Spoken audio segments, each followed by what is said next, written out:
बाबा सिद्दीकी की मौत को लेकर लगातार सवाल उठ रहे हैं। कौन हत्यारे थे? 3 में से 2 पकड़े गए हैं, एक अभी भी फरार है। लेकिन सवाल ये है कि मर्डर तो हुआ, ऑर्डर किसकी तरफ से दिया गया? आरोपियों की तरफ से बिश्नोई गैंग का नाम भी लिया गया है और इन सब के बीच में सियासत भी खूब हो रही है। सियासत से जुड़ा बड़ा अपडेट जान लीजिए। राहुल गांधी ने सोशल मीडिया अकाउंट एक्स पर पोस्ट किया है। पोस्ट में सवाल बहुत से उठा दिए हैं। सिद्दीकी की हत्या पर राहुल ने दुख जताया है। बाबा सिद्दीकी का निधन दुखद है, ये राहुल गांधी ने लिखा।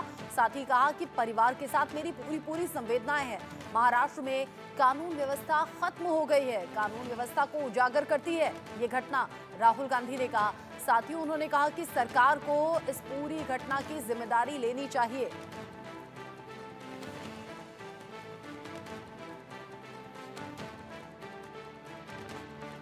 राहुल गांधी ने सोशल मीडिया अकाउंट एक्स पर पोस्ट किया, कानून व्यवस्था को सवाल के घेरे में खड़ा किया। राहुल गांधी कह रहे हैं कि बाबा सिद्दीकी की हत्या जिस तरीके से हुई है, कानून व्यवस्था महाराष्ट्र की उजागर हो गई है। साथ ही उन्होंने कहा कि परिवार चूंकि इस वक्त बहुत दुख की घड़ी में होगा, बाबा सिद्दीकी के यूं अचानक से मौत के बाद राहुल गांधी कह रहे हैं कि परिवार के साथ मेरी पूरी संवेदनाएं हैं। लेकिन ये घटना उजागर करती है महाराष्ट्र में कानून व्यवस्था क्या है और महाराष्ट्र सरकार को इस घटना की जिम्मेदारी लेनी चाहिए। उधर दूसरी तरफ महाराष्ट्र सरकार की तरफ से इस घटना का संज्ञान देते हुए जांच बिठा दी गई है। एकनाथ शिंदे खुद कहते हुए नजर आए कि दोषियों को कतई बख्शा नहीं जाएगा, कहीं से भी ढूंढ कर लाएंगे। 2 आरोपी तो कल ही पकड़े गए थे। राहुल गांधी ने सोशल मीडिया पर पोस्ट किया, राहुल गांधी अकेले ऐसे नेता नहीं बल्कि ऑपोजिशन के कई नेता रह रहकर सवाल खड़े कर रहे हैं और इस घटना को लेकर महाराष्ट्र की कानून व्यवस्था भी सवालों के घेरे में है। सवाल बहुत बड़ा ये, बाबा सिद्दीकी को गोली मारने वाले ये लोग कौन थे और किसके कहने पर यह मर्डर किया गया? 3 गोलियां लगी बाबा सिद्दीकी को, जिसमें 2 सीने में लगी, 1 पैर में लगी। जैसे ही ये घटना सामने आई तुरंत उन्हें हॉस्पिटल पहुंचाया गया, लीलावती अस्पताल ले जाया गया। लेकिन लीलावती अस्पताल में जैसे ही इलाज के लिए ले जाया गया, इलाज के दौरान ही बाबा सिद्दीकी ने दम तोड़ दिया, क्योंकि सीने में गोली लगी थी। जो पैर में गोली लगी थी, अगर पैर में या शरीर के बाकी किसी हिस्से में ऐसे हिस्से में लगी होती तो शायद इलाज पॉसिबल होता, लेकिन गोली सीने में लगी। और एक तरफ ये जो तस्वीर आप देख रहे हैं, 3 आरोपियों की जो तस्वीर थी, इससे पहले जो तस्वीर चल रही थी उसमें 3 आरोपी आपको नजर आए। ये वो तस्वीर जिसमें सर्किल में जो आरोपी आपको दिख रहा है वो अभी फरार है, उसे ढूंढा जा रहा है, जबकि जो 2 आरोपी हैं वो पकड़ लिए गए हैं। 9.9 mm की पिस्टल थी ये, जिससे कि ये पूरी वारदात को अंजाम दिया गया। कई राउंड फायर किए गए, करीब 5 से 6 राउंड फायर किया गया और अब जो खाली खोखे हैं उनसे मालूम हुआ है कि 9.9 mm की पिस्टल थी, जिससे कि इस हत्याकांड को अंजाम दिया गया। 3 गोलियां बाबा सिद्दीकी के शरीर में लगी, जिसमें 1 पैर में जबकि 2 ठीक सीने पर लगी, जिसकी वजह से उन्हें बचाया नहीं जा सका। एनसीपी नेता बाबा सिद्दीकी, बड़ा नाम बाबा सिद्दीकी, अक्सर इफ्तार पार्टी में सितारों का जमावड़ा रहता था। बाबा सिद्दीकी ऐसी शख्सियत जिन्होंने शाहरुख खान और सलमान खान के बीच की जो राइवलरी है, जो लड़ाई थी, जिसकी वजह से दोनों एक दूसरे से बातचीत नहीं करते थे, इफ्तार पार्टी में दोनों को गले लगवाया था। बाबा सिद्दीकी मीडिएटर बने थे।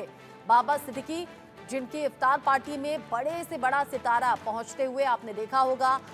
जब ये कल घटना सामने आई तो फिर लीलावती अस्पताल में देखने वालों का भी इसी तरीके से भीड़ लगी हुई नजर आई, यानी कि सितारे तुरंत लीलावती अस्पताल की तरफ दौड़े, जिसमें संजय दत्त को देखा गया। सलमान खान बिग बॉस की शूटिंग को छोड़कर बीच में ही भागे। शिल्पा शेट्टी भी वहां पर पहुंची थी और भी कई सितारे वहां पर पहुंचे। बाबा सिद्दीकी के मर्डर पर मुंबई पुलिस की नजर बनी हुई है। नीतीश झा इस खबर को लेकर ज्यादा अपडेट के साथ जुड़ गए इंडिया न्यूज संवाददाता। नीतीश, ये घटना जब भी सुनी गई बड़ी हैरानी अभी तक भी हो रही है, इनफैक्ट विश्वास नहीं हो रहा। रात जैसे ही ये खबर सामने आई विश्वास नहीं हुआ कि बाबा सिद्दीकी को इस तरीके से कोई गोली मार सकता है या मर्डर हो सकता है। आरोपी क्या बिश्नोई गैंग का नाम ले रहे हैं? क्या कोई और जानकारी, कोई और ऐसा क्लू मिला है जिससे मालूम हो पाए कि किसके ऑर्डर पर यह मर्डर हुआ? जी बिल्कुल रचना, देखिए पुलिस सूत्रों के मुताबिक अब तक जो है लॉरेंस बिश्नोई गैंग के एंगल से ही क्राइम ब्रांच जांच कर रही है और जो पूछताछ की बात निकलकर सामने आई है उसके मुताबिक लॉरेंस बिश्नोई गैंग का एंगल ही कहीं ना कहीं सामने आ रहा है। लेकिन जो हिस्ट्री रही है लॉरेंस बिश्नोई गैंग की, अगर वो ऐसी कोई वारदात को अंजाम देती है तो जल्द से जल्द सोशल मीडिया के जरिए जो है वो ऐसे वारदात को अंजाम देने के बाद कबूल भी करती है। लेकिन अभी फिलहाल अभी तक जो है लॉरेंस बिश्नोई गैंग की तरफ से सोशल मीडिया पर ऐसा कुछ कहा नहीं गया है। लेकिन जिस तरह से दोनों शूटर करनाल सिंह जो हरियाणा से है, धनराज कश्यप जो उत्तर प्रदेश से है, ये दोनों ही शूटर बाहर से है, तो यही ये सेम वाक्या जो है इसी तरह का वाक्या जो है जब अप्रैल के महीने में सलमान खान के घर पर गोलीबारी की घटना सामने आई थी, तो उस समय भी जो विक्की पाल और सागर गुप्ता जो दो शूटर्स थे, उन्हें भी बाहर से इसी तरह बुलाया गया था। और पुलिस सूत्रों के मुताबिक 20-25 दिन से ये मुंबई में ये दोनों शूटर्स थे और ये रेकी कर रहे थे, और रेकी करने के बाद पूरे प्लानिंग के तहत, पूरे साजिश के तहत इस वारदात को अंजाम दिया गया है। ये 1 या 2 दिन में प्लान किया हुआ साजिश नहीं है इसे, क्योंकि कोई आम व्यक्ति नहीं थे। बाबा सिद्दीकी 3 बार जो है विधायक रह चुके हैं, पूर्व मंत्री रह चुके हैं।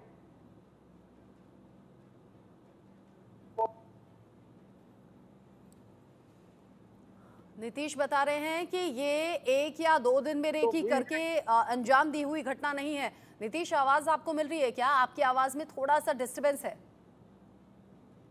जी बिल्कुल रचना, मुझे आपकी आवाज मिल रही है। और क्योंकि जिस तरह से इस वारदात को अंजाम दिया गया है, कई सारे सवाल निशान मुंबई पुलिस पर भी खड़े हो रहे हैं, क्योंकि मुंबई पुलिस ने जिस तरह का काम बीते 2 दशकों में किया था, 90 के दशक में गैंगस्टर अंडरवर्ल्ड को जो है जड़ से खत्म कर दिया था, और ऐसी इस तरह की कोई वारदात जो है वो नहीं हो रही थी। मुंबई को लोग के मन में जो है विश्वसनीयता मुंबई पुलिस ने पैदा कर दी थी, कहीं ना कहीं अपराध जगत को खत्म करने से लेकर। और ऐसे में अब ऐसी वारदात जो सलमान खान के घर पर हुई, जो हमने कल रात देखी, जिस तरह से बाबा सिद्दीकी की हत्या कर दी, तो कहीं ना कहीं जहां एक तरफ पूर्व मंत्री अगर सुरक्षित नहीं है मुंबई में, तो आम जनता जो है वो कैसे सुरक्षित रहेंगे, ऐसे सवाल भी खड़े हो रहे हैं। बहरहाल मुंबई क्राइम ब्रांच ने इस पूरे मामले पर अपनी जांच शुरू की है। इस पूरे मामले की जांच मुंबई क्राइम ब्रांच कर रही है, और 5 टीमें जो है वो गठित की गई है। तीसरे आरोपी की तलाश जो है वो की जा रही है। और एक कार में जो है ये तीनों वहां उस जगह पर पहुंचे थे जहां पर उन्होंने इस वारदात को अंजाम दिया, और वहां पर तकरीबन पटाखे भी आसपास में फूट रहे थे। वो पटाखे जो फोड़े जा रहे थे वो साजिश के तहत फोड़े जा रहे थे कि फायरिंग की आवाज न सुनाई दे, या जो पटाखे फोड़ रहे थे उन लोगों की इस बात की जानकारी नहीं थी। तो पुलिस हर एक वो एंगल से जांच कर रही है इस केस की, क्योंकि जहां एक तरफ आगामी विधानसभा चुनाव जो है वो नजदीक है, तो ऐसे में एक पॉलिटिकल कॉन्स्पिरेसी भी हो सकती है। तो पॉलिटिकल कॉन्स्पिरेसी के तहत भी इस पूरे घटना की वारदात की जांच की जा रही है। एक्सटॉर्शन, कहीं कोई एक्सटॉर्शन से जुड़ा हुआ केस तो नहीं था क्या? कोई एक्सटॉर्शन के लिए तो उन्हें धमका नहीं रहा था। क्योंकि मुंबई में 1990 के दशक में जो है देखा गया है कि एक्सटॉर्शन से जुड़ा हुआ अंडरवर्ल्ड जो है बॉलीवुड और बॉलीवुड से जुड़े हुए लोगों को लगातार जो है तंग करता रहा है। और ऐसे में एक बॉलीवुड को संदेश देने के लिए भी गैंगस्टर्स की तरफ से जो बॉलीवुड के बेहद करीबी लोग रहते हैं उन्हें निशाना बनाया जाता है। तो ऐसे में बाबा सिद्दीकी भी बॉलीवुड से बेहद करीब थे, सुनील दत्त परिवार से काफी अच्छे रिश्ते रहे उनके, सलीम खान परिवार। आपने सही कहा कि सुनील दत्त से अच्छे रिश्ते थे। सुनील दत्त ने ही संजय दत्त से मिलवाया था, संजय दत्त ने सलमान खान से मिलवाया था। सलमान खान शाहरुख खान के बीच में 5 साल पुरानी जो लड़ाई थी वो बाबा सिद्दीकी की इफ्तार पार्टी में ही खत्म हुई थी, जब दोनों गले मिलते हुए एक दूसरे से नजर आए थे। इफ्तार पार्टी को लेकर अक्सर सुर्खियों में रहते थे, बड़े बड़े सितारे, बड़े बड़े चेहरे यहाँ पर पहुंचते थे। लेकिन साथ ही एक वक्त ऐसा भी था, हालांकि मामला पुराना है, जिसमें दाऊद ने बाबा सिद्दीकी को यह धमकी दी थी कि रामगोपाल यादव से कहकर रामगोपाल वर्मा से कहकर ये फिल्म बनवा दूंगा। एक था एमएलए, तो कहीं इसके पीछे दाऊद का कोई कनेक्शन तो नहीं, कहीं डी कंपनी का कोई कनेक्शन तो नहीं, इस मर्डर के पीछे कहीं वो एंगल तो नहीं। हर एंगल पर मुंबई पुलिस जांच कर रही है। लेकिन इन सब के बीच ही खबर ये भी कि बाबा सिद्दीकी का पोस्टमार्टम चल रहा है कूपर अस्पताल में। ये घटना पर नजर बनाए हुए हैं और डॉक्टर्स की जो टीम है पूरी वो पोस्टमार्टम कर रही है। कूपर अस्पताल में सिद्दीकी का पोस्टमार्टम जारी है। बड़ी खबर इस वक्त की, पोस्टमार्टम की वीडियो रिकॉर्डिंग भी हो रही है। बाबा सिद्दीकी का पोस्टमार्टम चल रहा है, कूपर अस्पताल है ये, कूपर अस्पताल जिसमें पोस्टमार्टम चल रहा है और पोस्टमार्टम की वीडियो रिकॉर्डिंग भी हो रही है, ताकि बाद में किसी भी तरीके का कोई लूपहोल ना रहे, किसी भी तरीके से कोई लापरवाही की गुंजाइश ना रहे, 3 गोलियां शरीर में लगी। जाहिर सी बात है सीने में जो गोली लगी उसी की वजह से जान गई है, लेकिन एक एक एहतियात यहां पर बरता जा रहा है। एनसीपी का बड़ा चेहरा, एनसीपी अजीत पवार गुट के बड़े नेता बाबा सिद्दीकी हालांकि 2024 में ही एनसीपी से जुड़े थे। इससे पहले लंबे वक्त तक कांग्रेस में रहे और जिस तरीके से सितारों से उनका मेलजोल रहा, ये भी कहा जाता है कि ये जो करीबी है कहीं इसकी वजह से भी ऐसा ना हो कि कोई मुश्किल खड़ी हो गई हो। बाबा सिद्दीकी पर क्या कहीं कोई दबाव तो नहीं था, किसी तरह की कोई धमकियां तो नहीं मिल रही थी जिसका नीतीश झा अभी जिक्र कर रहे हैं।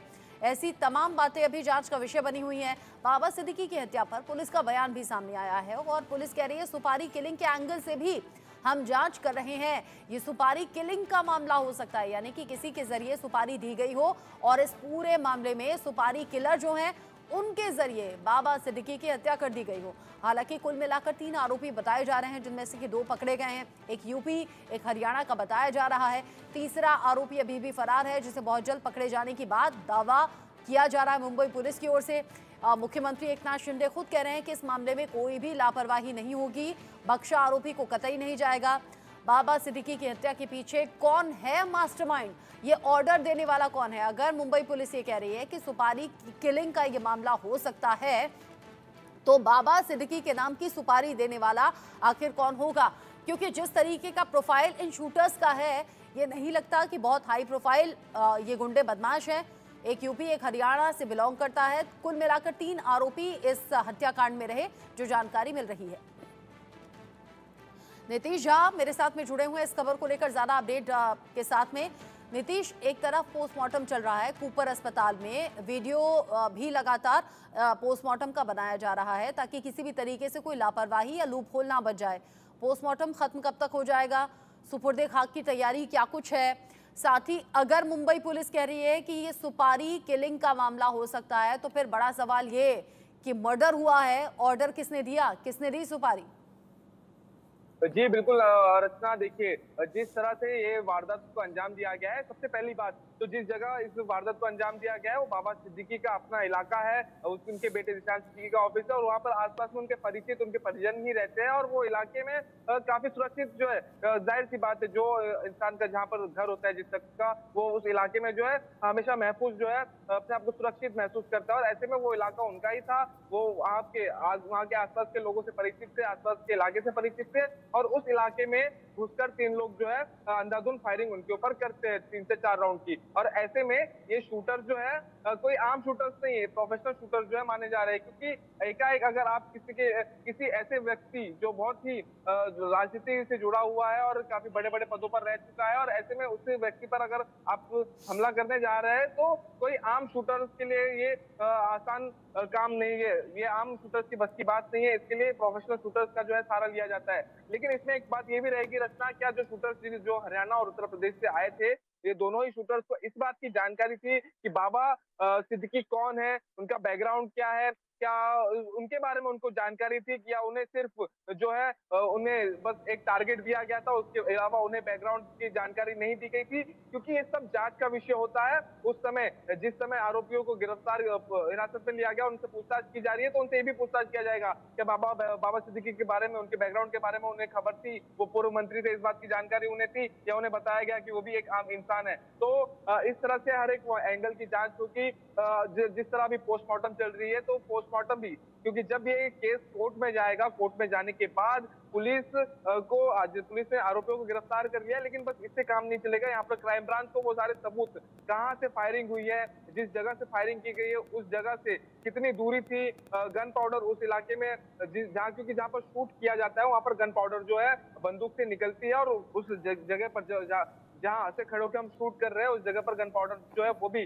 पाई जाती है। क्योंकि फॉरेंसिक की टीम भी वहां पहुंची है, तो बैलिस्टिक रिपोर्ट की भी यहाँ पर बेसब्री से इंतजार किया जा रहा होगा, क्योंकि बैलिस्टिक रिपोर्ट भी काफी कुछ जो चीजें जो है वो साफ करेगी। बहरहाल इन सब नीतीश, आपने बताया कि जहां पर यह घटना घटी है वो बाबा सिद्दीकी का इलाका था, बाबा सिद्दीकी के बेटे के ऑफिस के आसपास का इलाका, जहां पर इस तरह के खतरे का अंदेशा दूर दूर तक नहीं था।